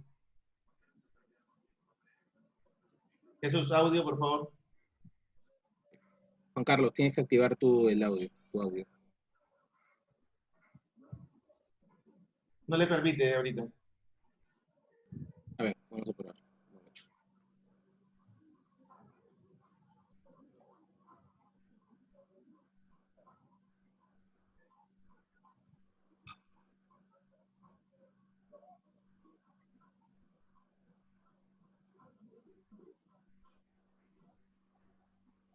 Ahora sí. Bueno, sobre esa pregunta en realidad la respondo de la siguiente manera. Bueno, primero los paradigmas en el tema de ventas en general en todos los sectores están cambiando, ¿no? O sea, definitivamente las ventas presenciales en todos los sectores van a cambiar y obviamente van a pasar a ser más ventas virtuales, ¿no? En el sector inmobiliario consideramos que el coronavirus ha llegado y va a tener impactos muy importantes, no solamente de manera temporal, sino también de manera permanente, ¿no? No solamente en la venta, sino también en el producto, ¿no? Los productos van a cambiar, ¿no? Cuando uno está acostumbrado a tener por separado su casa, en otro espacio su oficina y en otro espacio ir al centro comercial, ahora en el mismo espacio vas a tener las tres cosas. Vas a tener tu oficina y el centro comercial también porque lo vas a pedir por internet. Entonces, van a cambiar muchos paradigmas, ¿no? Sobre el tema de la vivienda, en general, muchas cosas en los sectores inmobiliarios. Y respondiendo específicamente al tema de la venta, sí, efectivamente estamos preparando los protocolos, no solamente de obra con Capeco, sino también de caseta de ventas, y son muy similares a los que se han presentado para las notarías, ¿no? Básicamente se va a trabajar con citas, ¿no? Al vender, digamos, nosotros propiedades y departamentos, ya sea terrenos, en lo que, digamos, lo que el mundo inmobiliario, el proyecto inmobiliario esté comercializando, es un producto que sí necesita visitar la locación y obviamente que el cliente pueda ir a ver el producto. Entonces sí es necesario que el cliente tenga la posibilidad de ir y por eso se van a sacar citas y se va a hacer de manera ordenada cumpliendo todos los protocolos de calidad y seguridad y obviamente salud, ¿no? Que corresponden, ¿no? Muchas gracias, Juan Carlos. A propósito de eso, Humberto, creo que quedó algo en el tintero con las preguntas anteriores. ¿Qué expectativas tiene el sector de reapertura inmediata? Humberto.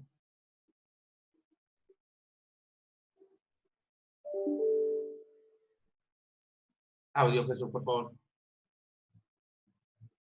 Ya. Tenemos muy buenas expectativas. De hecho, hemos estado reuniéndonos junto con el Ministerio de Trabajo, con el Ministerio de Salud, tuvimos un webinar en el que participó el Ministro de Salud hace aproximadamente 10 días, en el que manifestó que lo importante para el gobierno era reactivar sectores que primero pudiesen garantizar protocolos de seguridad y de salud, de prevención del contagio, que como decimos los tenemos y los hemos trabajado desde hace bastante tiempo. En esto ha sido muy activo el ingeniero Jorge Zapata, que es el presidente del Comité de Edificaciones. Tenemos los protocolos. La otra condición que manifestó el ministro de Salud era que fueran actividades importantes para la economía del país y que además ayudaran a generar empleo, porque lo que necesitamos es salir no solamente de la crisis sanitaria, sino de la crisis económica. Y nuestro sector, el sector construcción, el sector inmobiliario, cumple con esas tres condiciones. Entonces esto es importante mencionarlo. Y esto lo hemos ido transmitiendo y hemos tenido muchísima apertura y muy buena disposición de parte del gobierno, de parte del Ministerio de Vivienda, del Ministerio de Economía y Finanzas. Entonces, sí, consideramos que es muy, muy probable que, ni bien se acabe esta cuarentena, que es el día 11 de mayo, podamos iniciar las obras de construcción. Como te reitero, ya hemos avanzado bastante con distintos ministerios y agradecemos muchísimo la buena voluntad del gobierno para poder iniciar la construcción el 11 de mayo. Hay una pregunta más de José Carlos Reyes, de gestión, está dirigida también a Humberto, pero vamos a pedirle a Luis Villanueva que comience la respuesta. Es, ¿cuántas empresas y trabajadores han ido a suspensión perfecta de labores?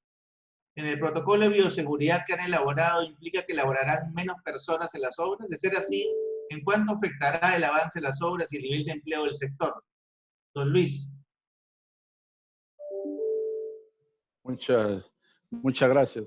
En mi intervención principal algo señalé respecto a este tema. La actividad de la construcción en sus relaciones laborales tiene un régimen especial. Régimen especial no solamente por el tipo de labores que realizamos, sino vamos a decir por la ubicación de las obras y su duración de ellas. O sea, el trabajador de la construcción tiene relación laboral con su empleador, ni siquiera cuando dura toda la obra, sino cuando dura el frente de trabajo para el cual fue contratado, ¿no? Por lo tanto, hay algunas instituciones laborales que no, vamos a decir que no son razonables su cumplimiento. Por eso yo hablé que cuando el Ejecutivo da el decreto de urgencia y anuncia el primer martillazo y habla de la licencia con goce de haber, pocos son los trabajadores de la construcción que han podido, vamos a decir, acceder a este tipo de beneficios. Por una simple razón, la recuperación o la compensación de las horas dejadas de trabajar no es fácil en construcción, ¿no? No es fácil porque hay muchos trabajadores que estaban laborando y que justamente se declara la cuarentena cuando estaba terminando su frente de trabajo, o el frente de trabajo para cuando regresen no va a tener una duración, vamos a decir, muy prolongada, ¿no? Y por lo tanto, esa de la aplicación, vamos a decir, de la suspensión perfecta de labores en el sector de la construcción es una figura no casi aplicable, porque lo que yo estoy diciendo, seguramente para los empleados que trabajan en las empresas constructoras, seguramente porque ellos tienen una labor más permanente, ¿no? Pero los obreros de la construcción, en una obra, vamos a decir, su relación laboral está sujeta a la duración del frente de trabajo nada más para el cual fueron contratados. Eso quería decir. Gracias. Gracias, don Luis. Y a propósito de eso, Humberto, antes que respondas del lado de la empresa, Elida Vega, de Día 1 del Comercio, nos pregunta, hasta el 20 de abril, el sector inmobiliario era el tercero en haber presentado solicitudes para acogerse a la suspensión perfecta de labores con un 25% de las más de 7.000 solicitudes presentadas. ¿Cuál es la información que manejan al respecto y qué porcentaje de esas solicitudes incluiría obreros y a personal administrativo? Humberto, Marco, Juan Carlos, en realidad abierta cualquiera de los tres. Humberto. Y pueden acompañarme Marco y Juan Carlos en esta en esta respuesta. No tenemos registro, nosotros no llevamos un registro de las empresas que han hecho suspensión perfecta de labores. Yo leí, y me puede confirmar de repente Elida el dato, porque leí hace unos días el titular de que 80.000 trabajadores estaban yendo a suspensión perfecta.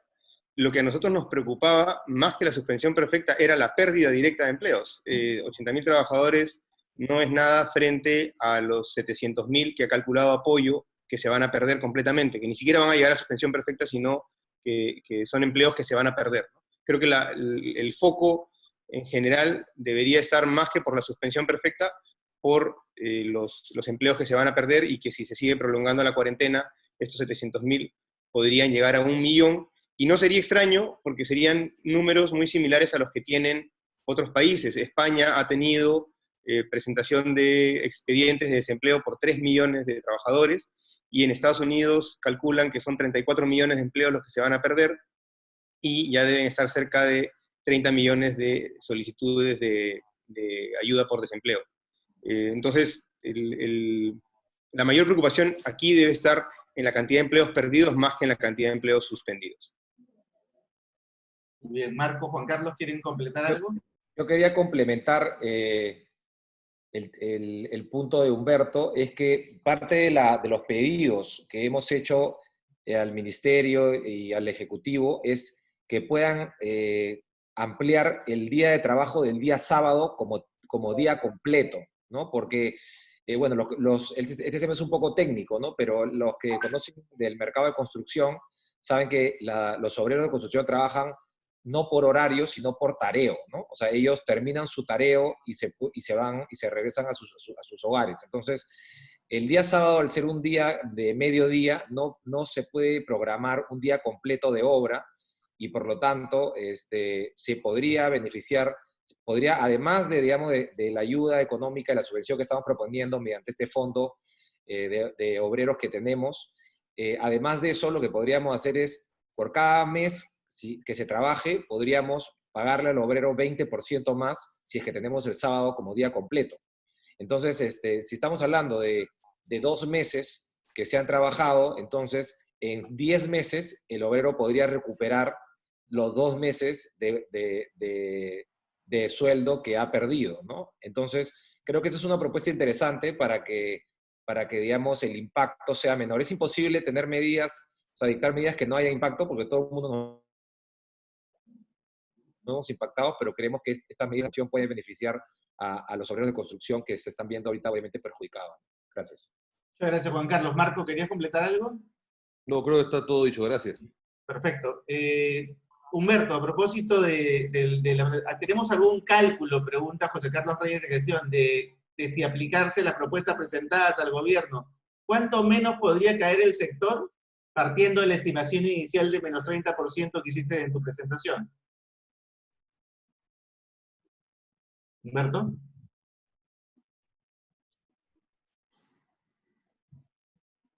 Sí, a ver, efectivamente el sector construcción va a caer de todas maneras, podría caer el inmobiliario entre 25 y 30%, pero si se aplican medidas de ayuda, podríamos estar cayendo en volumen de unidades vendidas. No puedo hablar de dinero porque no sabemos cuáles van a ser los segmentos de la población o del mercado que vayan a tener más actividad o más venta, pero en número de unidades vendidas podríamos recuperar un poco esta caída y dejarla solamente en 15%. O sea, si el mercado y las familias cuentan con subsidios, con incremento en los subsidios, las ventas pueden caer 15%. Si no se cuenta con subsidios o no se fortalecen los subsidios, la caída puede ser bastante más grande.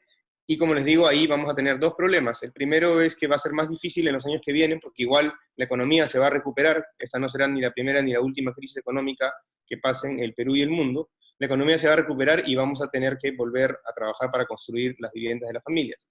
Pero la economía y en general la producción de bienes y de bienes importantes tienen varios componentes. Y un componente son los trabajadores, otro componente son las empresas, y las empresas son unas organizaciones que tienen cierto nivel de complejidad que toma años de ponerlas a punto. si dejamos que caigan las empresas del sector construcción, cuando querramos reactivar la economía no vamos a tener empresas y nos va a tomar bastante más tiempo recuperar el empleo, recuperar la capacidad de producción y recuperar a las empresas. Por eso, en general, todas las políticas que hemos puesto, y por eso hemos hecho esta conferencia de prensa así, es porque lo que estamos buscando es la unidad de todos los actores del sector para todos sacarlo adelante. Hay una preocupación importante,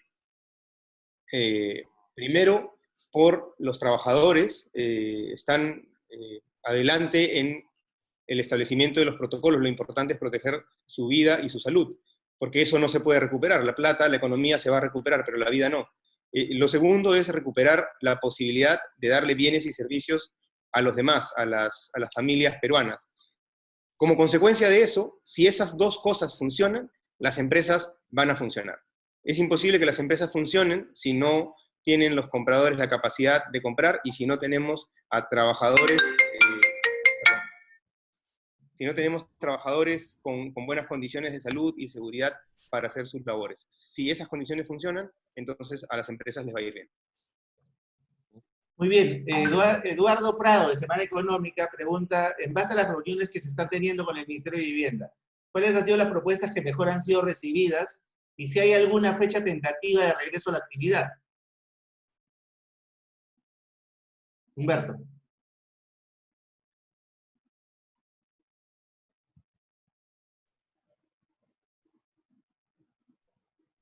Sonido. Jesús, sonido para Humberto, por favor. Gracias. Sí, como lo dije hace un rato, en las reuniones que hemos sostenido junto con el equipo de Capeco, de ACEI y de ADI, con los distintos estamentos del gobierno y específicamente con el Ministerio de Vivienda, hemos tenido muy buena apertura y una excelente disposición. Estimamos que si avanzan las cosas como pensamos que están avanzando, además como las hemos también propuesto desde CONFIEP, de donde también somos socios, hay una comisión que tiene un representante del sector privado, que es el señor Miguel Vega Alvear, al que le hemos alcanzado toda nuestra información, y si todo sigue hacia adelante, como estamos pensando que tiene que seguir, deberíamos estar iniciando las obras de construcción el 11 de mayo. Esa es nuestra expectativa. Perfecto. Juan Carlos, Marco, sí, al respecto, y coincido con lo que acaba de decir Humberto, y decir a la prensa, los próximos 7 días que vienen son fundamentales para conocer el futuro del sector. Es decir, y ayer se puso esta mesa, se instauró esta mesa de trabajo, ya tienen toda la información por parte de nosotros y para que nos confirmen, nos reconfirmen el reinicio de obras, que al parecer somos parte del primer sector, como nos ha confirmado el ministro, y también estos 7 días debemos conocer los montos definitivos del incremento de los bonos de techo propio y los demás sectores de mi vivienda, ¿no? Efectivamente, que se pongan de acuerdo economía y vivienda para definir estos montos, así como que la mesa de trabajo haga suyo la solicitud del ministerio de que debemos reiniciar obras lo antes posible, es muy importante. Por eso les digo, los siguientes 7 días que vienen ahora útiles son fundamentales y decisivos, y hay que llamar la atención de todos ellos para que confirmen todo lo dicho.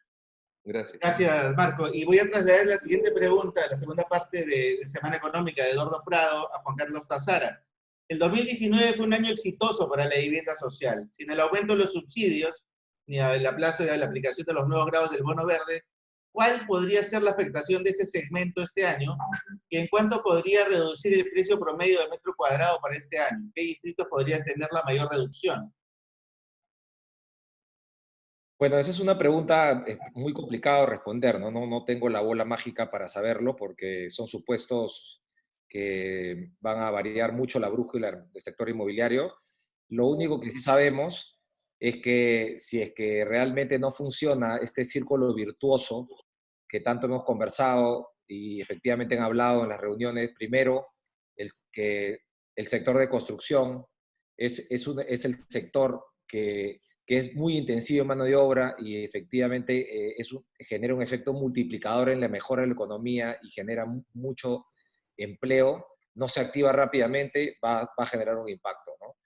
siguiendo con el círculo virtuoso, si el mercado, si el sector de construcción está acostumbrado a tener altos estándares de seguridad y salud en obra, nosotros somos los primeros que estamos preparados para poder implementar cualquier medida de seguridad y protocolo que el gobierno necesite y vamos a estar de la mano con ellos para poder implementarlo.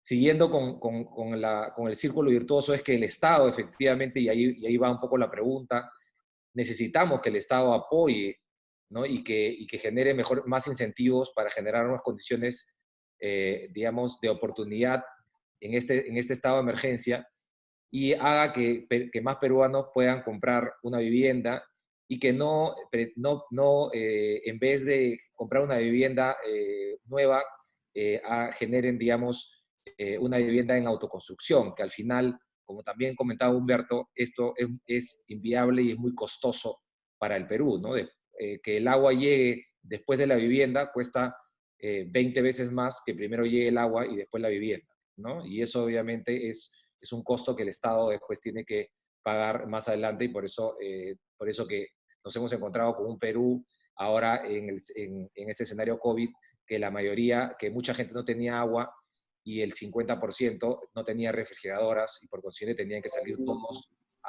digamos, a comprar todos los días y evitar el contagio fue muy difícil, ¿no? Entonces, estas medidas creemos que son medidas que tienen que pensar no solamente ahora por el escenario COVID, sino también en el mediano y largo plazo, ¿no?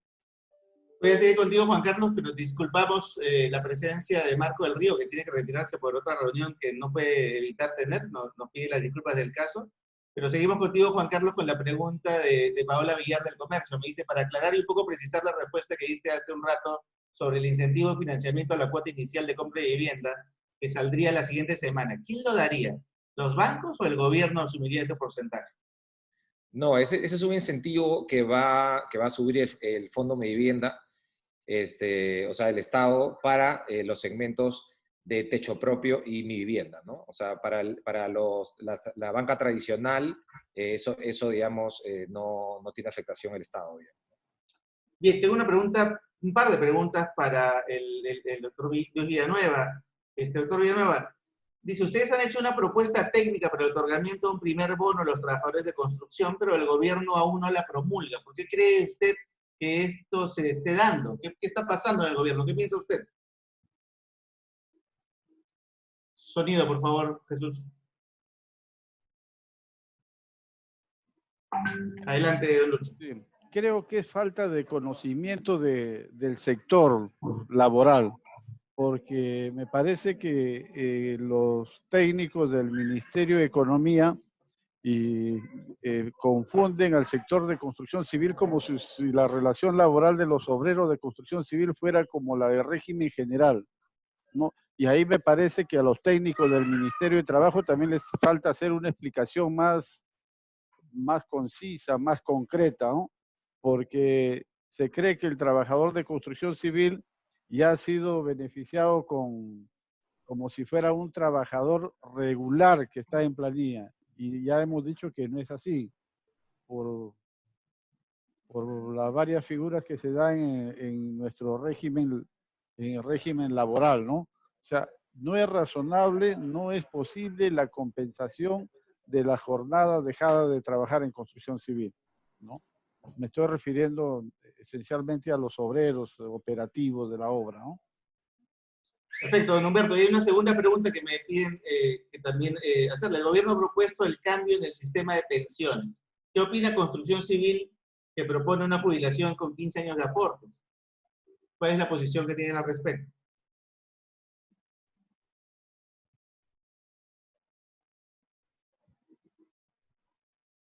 Sonido, por favor, Jesús, para el don Lucho. A ver, no, primero creo que es muy prematuro, no tenemos suficiente información como para poder opinar al respecto.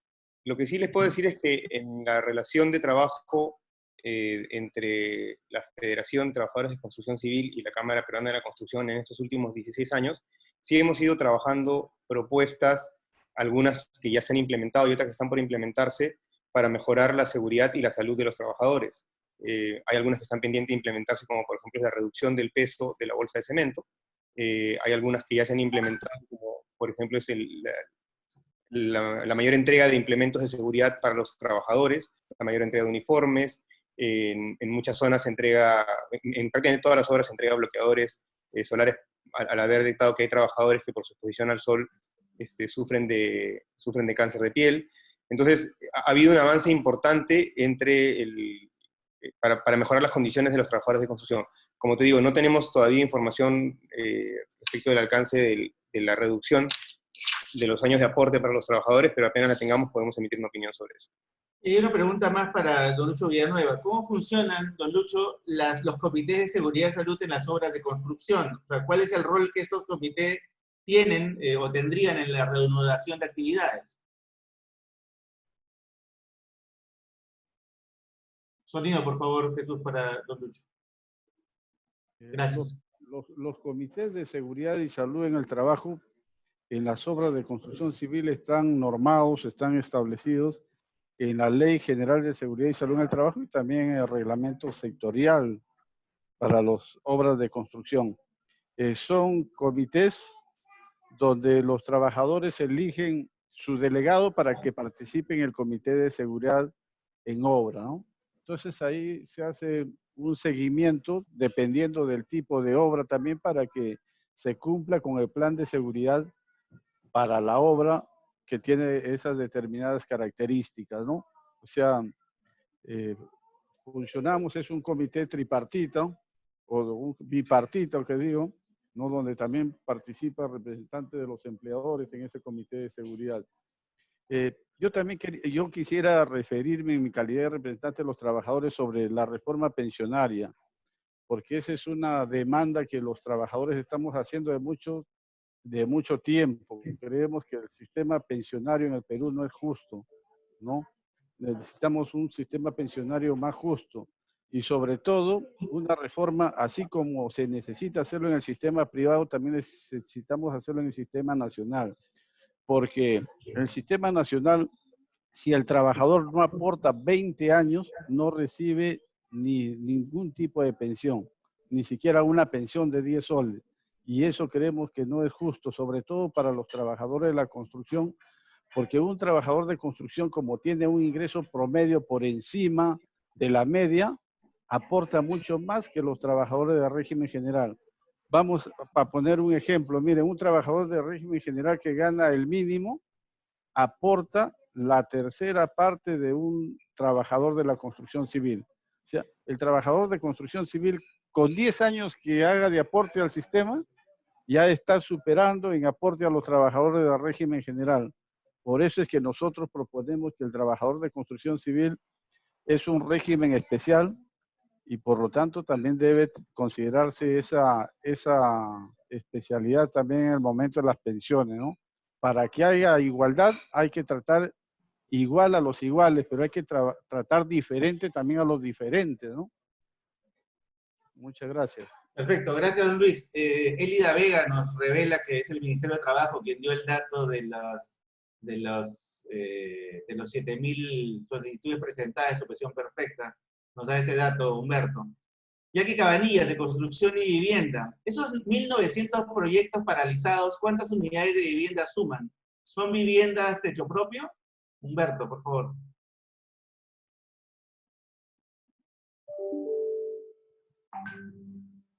Adelante. No, en los 1.900 proyectos estamos incluyendo todo tipo de viviendas, desde viviendas techo propio, a viviendas de mi vivienda, viviendas de lujo, todo. Son todos los proyectos de construcción paralizados. Suman aproximadamente 30.000 unidades, que es lo que tenemos en producción. Y esto no incluye, como decíamos, las unidades de construcción de sitio propio.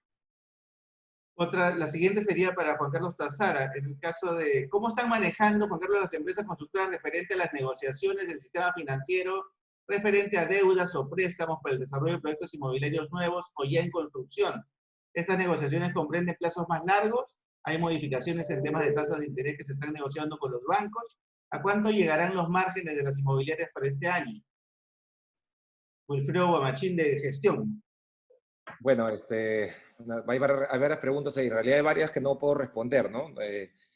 La verdad que no tengo la información, pues no sabemos los estados financieros obviamente de todas las empresas inmobiliarias, pero lo que sí les puedo comentar que efectivamente estamos en reuniones con no solamente el ministerio, sino también con todos los bancos para que puedan dar condiciones favorables en este periodo de crisis, ¿no? No solamente para los créditos de techo propio y viviendas, sino también para los créditos hipotecarios en el segmento tradicional. En ambos casos son beneficios a la cuota inicial. Estamos tratando de bajar la cuota inicial no solamente en viviendas, sino también para el crédito hipotecario tradicional, en disminución de tasa y también en una simulación como el ahorro casa para el tema de, para digamos, el segmento de subvención para vivienda. Estamos desarrollando un producto para que las personas que demuestren que han alquilado durante 6 meses o más ya tengan un crédito aprobado y puedan comprar una casa propia, ¿no? Gracias, Juan Carlos. Y nuestra última pregunta, ya está para terminar esta conferencia, de la revista Costos de Luis Ureta, pregunta para Humberto. ¿Qué sucederá con los costos de las obras de construcción con las nuevas condiciones de operación? ¿Será necesario renegociar contratos con los inversionistas? Humberto, por favor. Sí, a ver, esto va a depender creo que va a tener 2 etapas, ¿no? Es necesaria la reapertura y hay algunas condiciones que son completamente ajenas y nuevas al escenario anterior al 15 de marzo. Entonces, van a haber unos sobrecostos que se originan por los protocolos de construcción que van a tener que ser asumidos por quien haya asumido en el contrato. La verdad es que estos son contratos entre privados, pero por quien haya asumido en el contrato este tipo de riesgos. Si no está establecido, pues tienen que ponerse de acuerdo, pero este es un caso de fuerza mayor que sí le daría a las constructoras la posibilidad de reclamar este pago adicional, ¿no? Pero como te digo, estos son relaciones normalmente entre privados que pueden tener cláusulas específicas que establezcan que estos riesgos son asumidos por el constructor o en algunos casos que son asumidos por el dueño. Lo que sí es claro es que en el caso de la obra pública, estos mayores gastos y estos mayores plazos sí tienen que ser asumidos por el contratante, que es el Estado, porque es el contratante, el propio Estado, el que ha ordenado la paralización y está ordenando estas nuevas condiciones de contratación. Entonces es diferente un contrato con el Estado a un contrato entre 2 privados. Gracias, Humberto. Hay una pregunta final para Luis Villanueva. Entre las propuestas del gobierno se encuentra reactivar construcción y saneamiento y transporte en una primera etapa. ¿Cuánta masa laboral tienen o emplean estos rubros y qué opinan los trabajadores al respecto? ¿Podrán volver al trabajo 450.000 activos antes de la cuarentena? Don Lucho Villanueva. Sonido, por favor, Jesús. Gracias. Don Lucho. No todas las obras absorben la mano de los trabajadores con la misma intensidad. Si se trata de obras de carreteras y de obras de infraestructura, ahí más se utiliza maquinaria, ¿no? Mano de obra no es demasiado. Las obras de saneamiento absorben, vamos a decir, en un término medio, y bueno, otro tipo de obra como las obras de edificación sí necesitan más mano de obra.